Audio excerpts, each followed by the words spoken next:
গণতান্ত্রিক গণতান্ত্রিক পদ্ধতিতে একটা ফ্যাসিস্ট সরকারকে প্রতিষ্ঠা করেছিলাম। তো গণতান্ত্রিক ব্যবস্থায় যেটা হচ্ছে সেটা হচ্ছে যে আমরা কোনো রাজা রানী নির্বাচন করি না, আমরা নির্বাচন করি জনপ্রতিনিধি, যারা জনগণের ইচ্ছাকে বাস্তবায়ন করবেন। কিন্তু আমরা কি দেখলাম?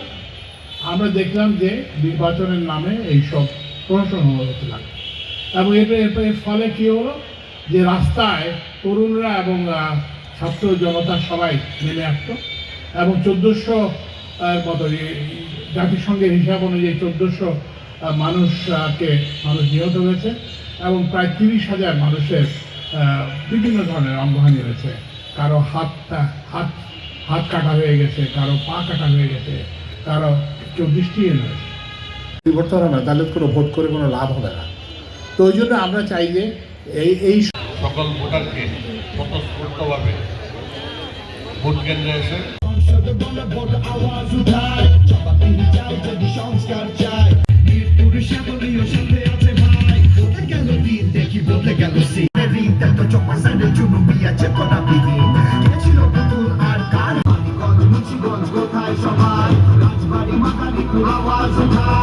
স্লোগানে মুখে পরে সুখ আসে দুঃখে বাকি হাসি মুখে সবাই